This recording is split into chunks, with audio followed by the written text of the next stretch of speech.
Assalamu alaikum. This is Rahim presenting you the book review of The Little Prince, which is the book name. This is my assignment of World Literature course. So let's start. इस book का नाम है the little Prince और इसके author हैं Antony D Saint. ये book देखने में बहुत अच्छी है, बहुत मीनिंगफुल है और सिंपल है। इसकी स्टोरी का एक शॉर्ट रिव्यू ओवरव्यू में दे देता हूँ आपको। कहानी शुरू होती है एक पायलट से जो कि एक डेजर्ट में प्लेन क्रैश में एक डेजर्ट में फंस जाता है प्लेन क्रैश होने की वजह से। और वहाँ वो एक बच्चे से मिलता है जो कि एक मिस्टीरियस काइंड ऑफ पर्सनैलिटी होता है। इसको लिटिल प्रिंस कहते हैं और ये मुख्तलिफ प्लैनेट्स का सफ़र करता है और प्लैनेट्स पर डिफरेंट अडल्ट से मिलता है और उनके डिफरेंट कैरेक्टर्स होते हैं। हर कैरेक्टर जो है कुछ ना कुछ एक पर्सनालिटी रिप्रेजेंट करता है। एक किंग होता है जिसको सिर्फ पावर चाहिए होती है, एक बिजनेसमैन होता है जो सिर्फ नंबर्स और माल गिनता रहता है, एक प्राउड आदमी होता है जिसे सिर्फ तारीफ़ें या वैलिडेशन चाहिए होती है। ये सब कैरेक्टर असल में एक अडल्ट सोसाइटी की कमज़ोरियाँ दिखाते हैं, जैसे लालच, ईगो और मीनिंगलेस रूटीन। जैसे जिन चीज़ों के पीछे इंसान हमेशा भागता रहता है बड़े होने के बाद, और उससे वो उसका बचपना छीन लेती हैं और वो उन चीज़ों में फंसा रह जाता है। अच्छा, इसमें इम्पॉर्टेंट कैरेक्टर और उनकी मीनिंग ये है कि एक लिटिल प्रिंस जो मतलब मासूमियत, क्यूरियोसिटी और सच्चाई जो है उसकी वो शो करता है।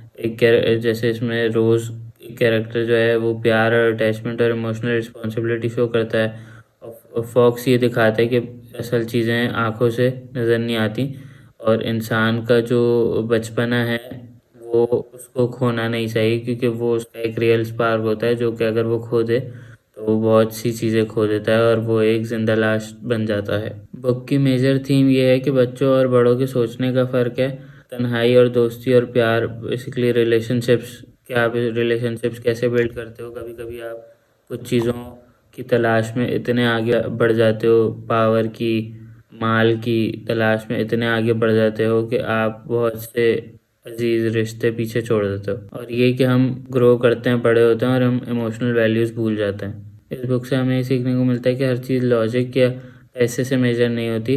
रिलेशनशिप रिस्पॉन्सिबिलिटी के साथ आती हैं। इंसान जब अपनी चाइल्डहुड इनोसेंस खो देता है तो वो अपना मेजर पार्ट ऑफ स्पार्क खो देता है, जो विजडम खो देता है, और उसके बाद वो एक जिंदा लाश की तरह जो है बस एक ही रूटीन में घूमता रहता है और पैसे कमाता रहता है, और माल की जो तलाश है वो उसे बहुत दूर ले जाती है। इसका क्रिटिकल रिव्यू ये है कि लैंग्वेज इसकी बहुत सिंपल है लेकिन डीप मीनिंग है इसका बहुत। आजकल हम लोग सारे ही जॉब्स में, हर चीज़ में इस तरह से फंसे हुए हैं कि हमारे पास इन चीज़ों के लिए टाइम नहीं है, जो कि एक ट्रू हैप्पीनेस है, जो कि हम इस पैसे से हासिल नहीं कर सकते। उसके लिए हमें जो है अपने रिलेशनशिप बेहतर करने पड़ेंगे, अपनी सराउंडिंग्स में देखना पड़ेगा, जो लोग हमारे साथ हैं उनको टाइम देना पड़ेगा, और हर चीज़ के लिए एक डेडिकेटेड टाइम होता है, तो उस टाइम को उधर डेडिकेट करना चाहिए, उधर यूज़ करना चाहिए, ना कि सिर्फ एक ही चीज़ के पीछे सारी ज़िंदगी लगा देनी चाहिए। हमें अपनी ज़िंदगी बैलेंस रख के चलनी चाहिए ताकि हम हर चीज़ को उसका टाइम दे सकें। फैंटेसी को यूज़ करके एक रियल वर्ल्ड इशू को सॉफ्ट तरीके से इन्होंने जो है रिप्रेजेंट इसमें किया है। ये बुक सिर्फ एंटरटेन नहीं करती बल्कि सोचने पर मजबूर करती है कि हम जा किधर रहे हैं और हमें जाना किधर चाहिए था। इसका कंक्लूजन ये है कि लिटिल प्रिंस असल में ये मैसेज देती है कि ज़िंदगी का मतलब सिर्फ सक्सेस, पावर या पैसा नहीं होता, बल्कि प्यार, दोस्ती और इमोशनल कनेक्शन होता है। This is rhyme signing off. Thank you.